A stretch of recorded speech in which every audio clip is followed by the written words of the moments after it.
नमस्कार, ये है कहानियों का अद्भुत संसार किस्सा कहानी, कहानियाँ जिनमें हम लिखते हैं खुद को। मैं हूँ शालिनी अग्रवाल और हिंदी क्लासिक कहानियों की श्रृंखला में आपके लिए लेकर आई हूँ चंद्रधर शर्मा गुलेरी जी द्वारा लिखी कहानी, जिसका शीर्षक है सुखमय जीवन। परीक्षा देने के पीछे और उसके फल निकलने के पहले दिन किस बुरी तरह बीतते हैं, यह उन्हीं को मालूम है जिन्हें उन्हें गिनने का अनुभव हुआ है। सुबह उठते ही परीक्षा से आज तक कितने दिन गए, यह गिनते हैं, और फिर कहावती 8 हफ्ते में कितने दिन घटते हैं, यह गिनते हैं। कभी कभी उन 8 हफ्तों पर कितने दिन चढ़ गए, यह भी गिनना पड़ता है। खाने बैठे हैं और डाकिये के पैर की आहट आई। कलेजा मुंह को आया। मोहल्ले में तार का चपरासी आया कि हाथ पांव कांपने लगे। न जागते चैन न सोते। सपने में भी यह दिखता है कि परीक्षक साहब एक 8 हफ्ते की लंबी छुरी लेकर छाती पर बैठे हुए हैं। मेरा भी बुरा हाल था। LLB का फल अब की और भी देर से निकलने को था। न मालूम क्या हो गया था। या तो कोई परीक्षक मर गया था या उसको प्लेग हो गया था। उसके पर्चे किसी दूसरे के पास भेजे जाने को थे। बार बार यही सोचता था कि प्रश्न पत्रों की जांच किए पीछे सारे परीक्षकों और रजिस्ट्रारों को भले ही प्लेग हो जाए। अभी तो 2 हफ्ते माफ करें, नहीं तो परीक्षा के पहले ही उन सबको प्लेग क्यों न हो गया।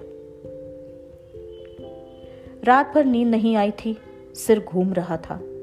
अखबार पढ़ने बैठा कि देखता क्या हूं, लिनोटाइप की मशीन ने 4-5 पंक्तियां उल्टी छाप दी हैं।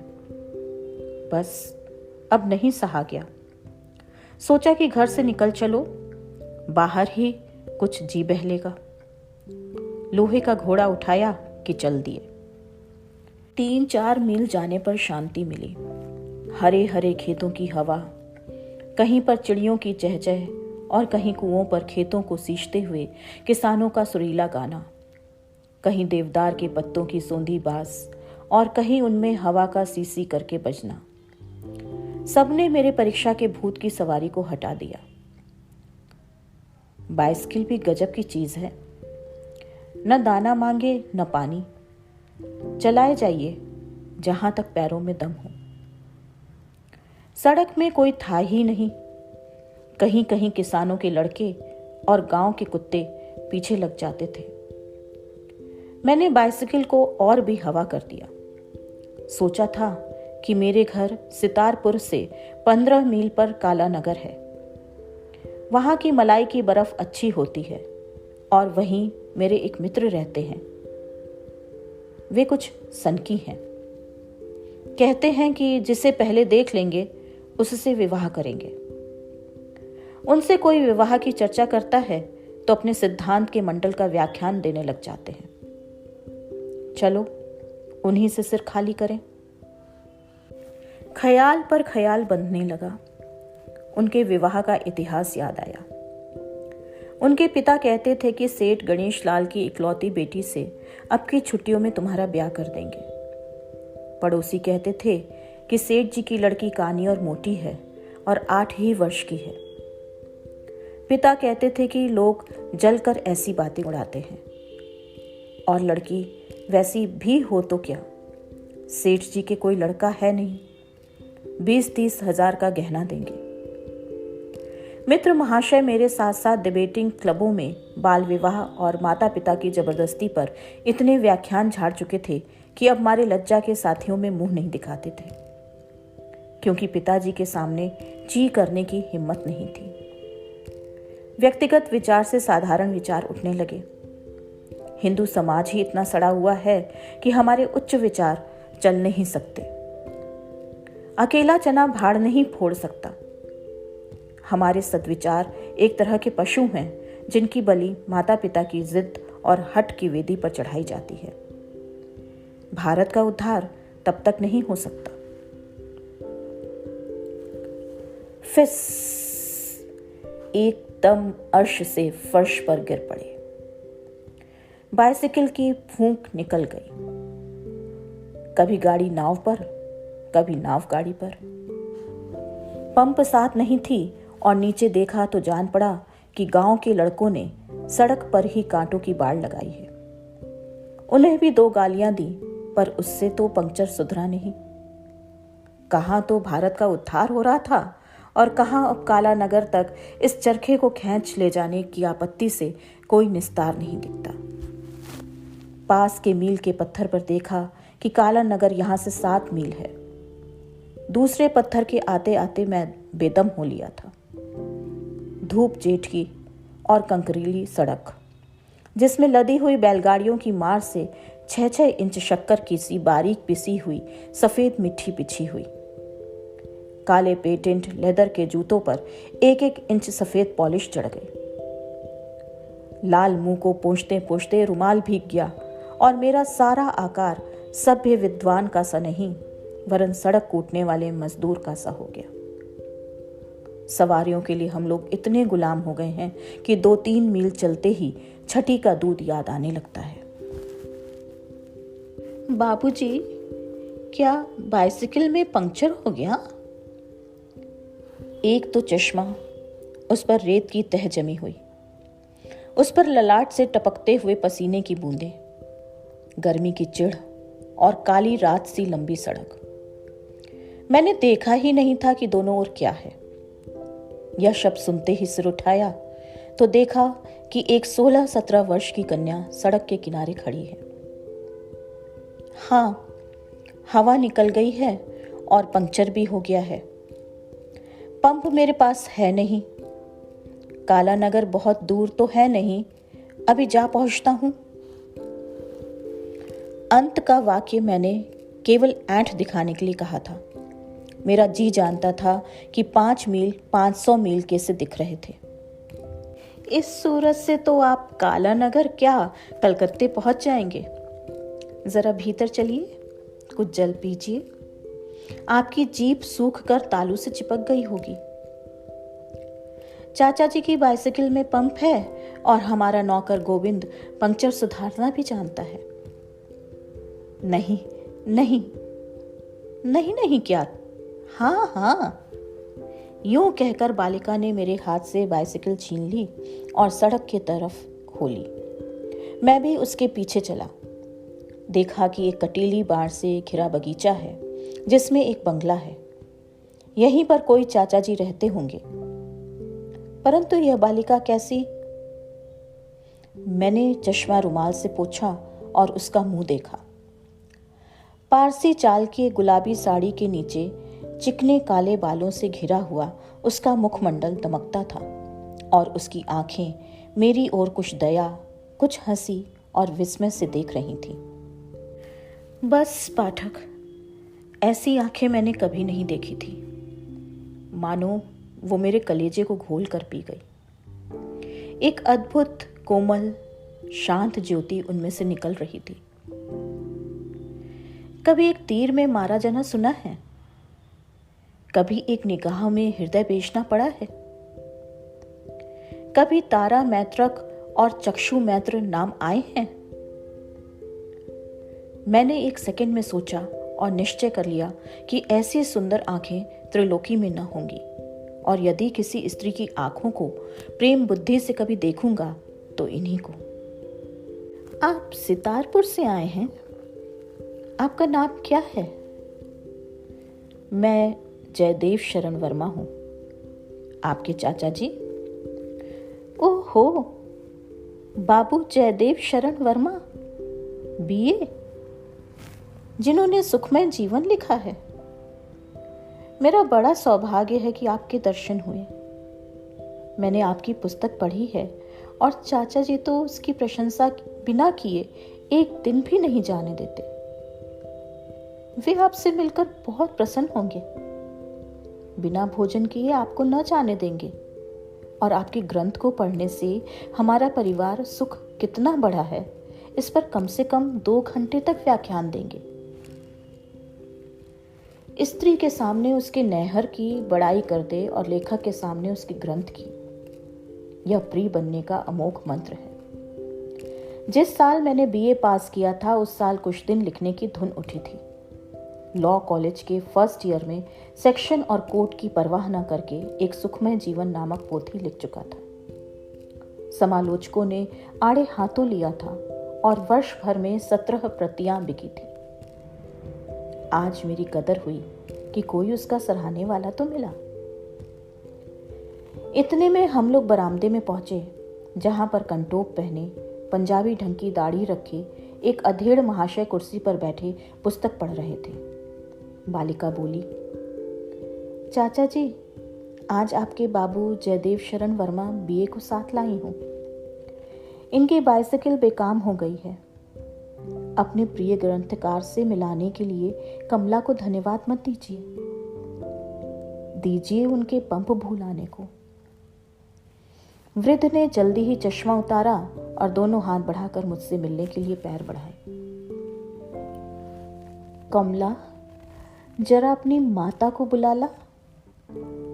आइए बाबू साहब, आइए। मुझे आपसे मिलने की बड़ी उत्कंठा थी। मैं गुलाब राय वर्मा हूं। पहले कमसेरियट में हेड क्लर्क था।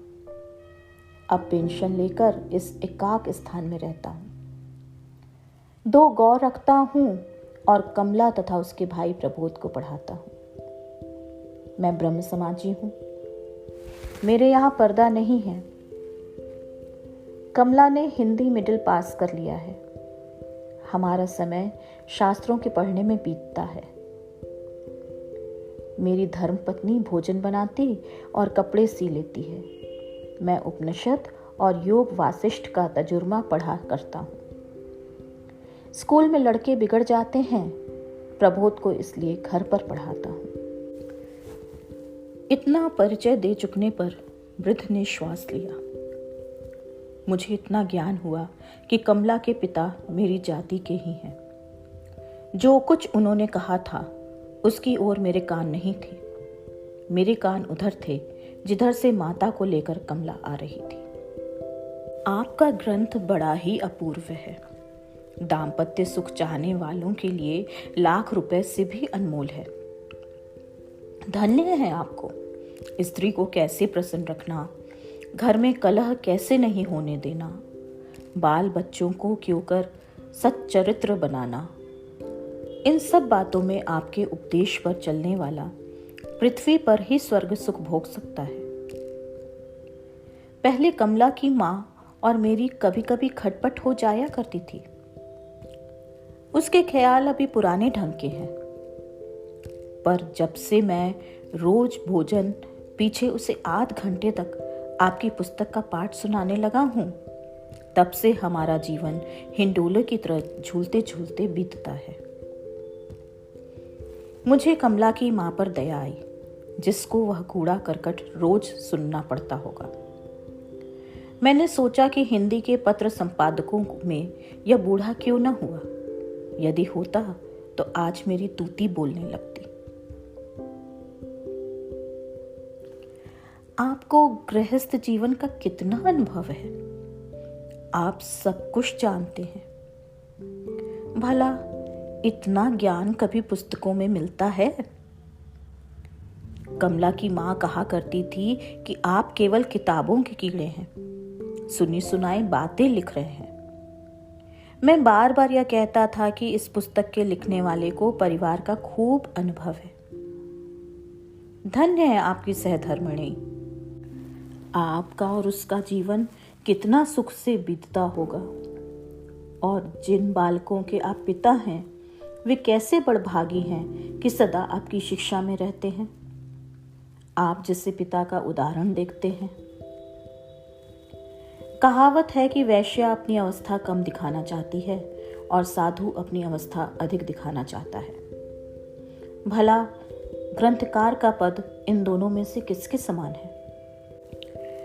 मेरे मन में आया कि कह दूं कि अभी मेरा 25वां वर्ष चल रहा है। कहाँ का अनुभव और कहाँ का परिवार।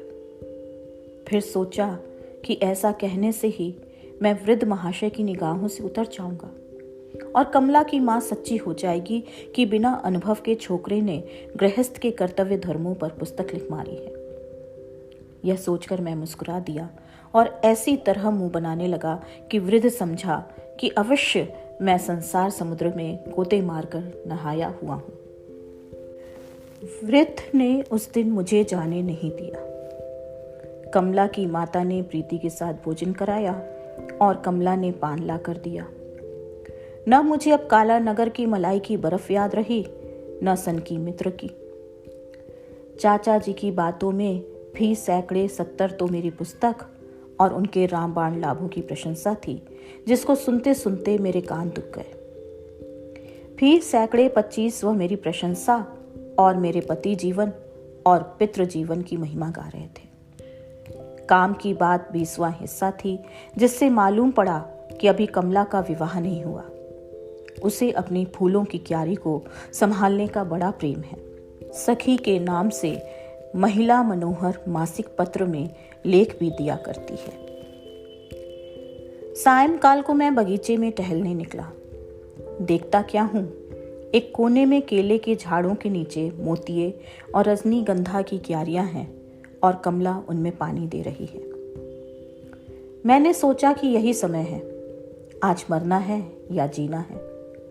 उसको देखते ही मेरे हृदय में प्रेम की अग्नि जल उठी थी और दिन भर वहां रहने से वह धधकने लग गई थी।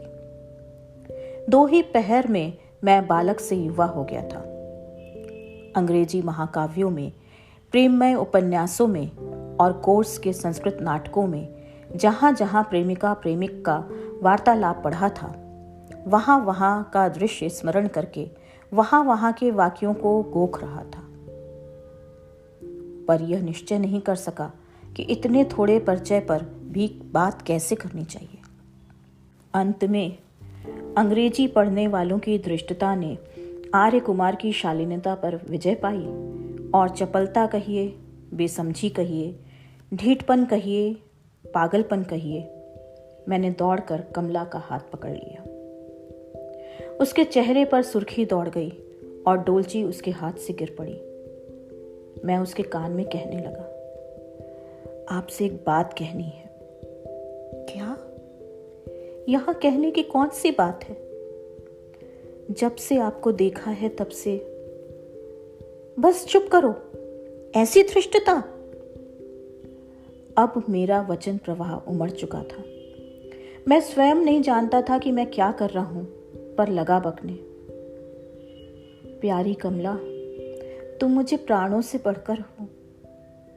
प्यारी कमला, मुझे अपना भ्रमर बनने दो। मेरा जीवन तुम्हारे बिना मरुस्थल है, उसमें मंदाकिनी बनकर बहो।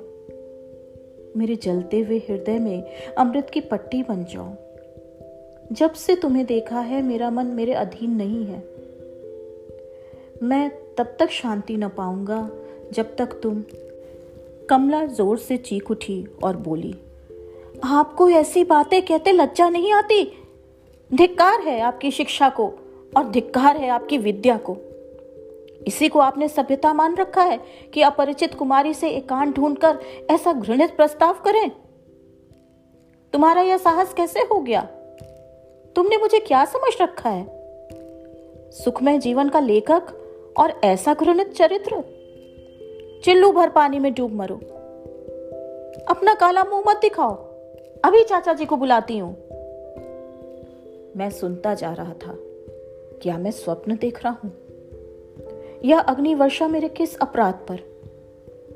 तो भी मैंने हाथ नहीं छोड़ा। कहने लगा, सुनो कमला, यदि तुम्हारी कृपा हो जाए तो सुखमय जीवन।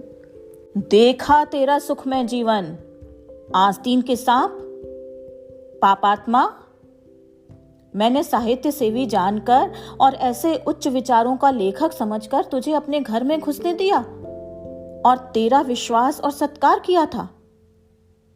प्रछन्न पापिन, वक दाम्भिक, बिड़ाल व्रतिक, मैंने तेरी सारी बातें सुन ली हैं। चाचा जी आकर लाल लाल आंखें दिखाते हुए क्रोध से कांपते हुए कहने लगे, शैतान, तुझे यहां आकर मायाजाल फैलाने का स्थान मिला?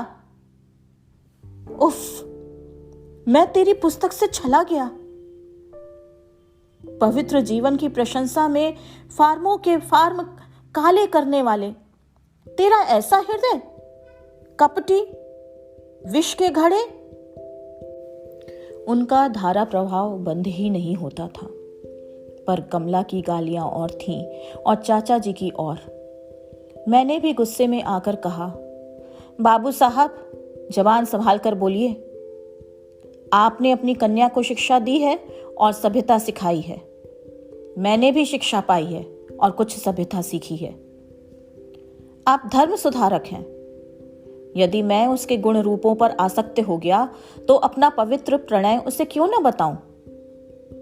पुराने ढर्रे के पिता दुराग्राही होते सुने गए हैं। आपने क्यों सुधार का नाम लजाया है? तुम सुधार का नाम मत लो। तुम पापी हो। सुखमय जीवन के कर्ता होकर भाड़ में जाए सुखमय जीवन। उसी के मारो नाको दम है। सुखमय जीवन के कर्ता ने क्या यह शपथ खा ली है कि जन्म जन्म भर को वारा रहे? क्या उसे प्रेम भाव नहीं हो सकता? क्या उसमें हृदय नहीं होता? हैं? जन्म भर कवारा है काहे की? मैं तो आपकी पुत्री से निवेदन कर रहा था कि जैसे उसने मेरा हृदय हर लिया है, वैसे यदि अपना हाथ मुझे दे दे तो उसके साथ सुखमय जीवन के उन आदर्शों का प्रत्यक्ष अनुभव करूं जो अभी तक मेरी कल्पना में है। पीछे हम दोनों आपकी आज्ञा मांगने आते। आप तो पहले ही दुर्वासा बन गए। तो आपका विवाह नहीं हुआ? आपकी पुस्तक से तो जान पड़ता है कि आप कई वर्षों के गृहस्थ जीवन का अनुभव रखते हैं। तो कमला की माता ही सच्ची थी। इतनी बातें हुई थी, पर न मालूम क्यों मैंने कमला का हाथ नहीं छोड़ा था। इतनी गर्मी के साथ शास्त्रार्थ हो चुका था, परंतु वह हाथ जो क्रोध के कारण लाल हो गया था, मेरे हाथ में ही पकड़ा हुआ था। अब उसमें सात्विक भाव का पसीना आ गया था और कमला ने लज्जा से आंखें नीची कर ली थी। विवाह के पीछे कमला कहा करती है कि न मालूम विधाता की किस कला से उस समय मैंने तुम्हें झटक कर अपना हाथ नहीं खींच लिया। मैंने कमला के दोनों हाथ खींचकर अपने हाथों के संपुट में ले लिए और उसने उन्हें हटाया भी नहीं, और इस तरह चारों हाथ जोड़कर वृद्ध से कहा, चाचा जी, उस निकम्मी पोथी का नाम मत लीजिए। बेशक कमला की मां सच्ची हैं। पुरुषों की अपेक्षा स्त्रियां अधिक पहचान सकती हैं कि कौन अनुभव की बातें कर रहा है और कौन हाँक रहा है। आपकी आज्ञा हो तो कमला और मैं दोनों सच्चे सुखमय जीवन का आरंभ करें। 10 वर्ष पीछे मैं जो पोथी लिखूंगा उसमें किताबी बातें न होंगी, केवल अनुभव की बातें होंगी। वृद्ध ने जेब से रुमाल निकालकर चश्मा पोंछा और अपनी आंखें पोंछी। आंखों पर कमला की माता की विजय होने के शोभ के आंसू थे, या घर बैठी पुत्री को योग्य पात्र मिलने के हर्ष के आंसू, राम जाने। उन्होंने मुस्कुराकर कमला से कहा, दोनों मेरे पीछे पीछे चले आओ। कमला, तेरी मां ही सच कहती थी। वृद्ध बंगले की ओर चलने लगे। उनकी पीठ फिरते ही कमला ने आंखें मूंदकर मेरे कंधे पर सिर रख दिया। ये कहानी बस इतनी ही। अभी आप सुन रहे थे मुझसे यानी शालिनी अग्रवाल से हिंदी क्लासिक कहानियों की श्रृंखला में चंद्रधर शर्मा गुलेरी जी द्वारा लिखी कहानी सुखमय जीवन। ये है फलक का चैनल किस्सा कहानी। और कहानियाँ सुनने के लिए कृपया चैनल को सब्सक्राइब करिए, लाइक करिए, शेयर करिए, कमेंट करिए। नमस्कार।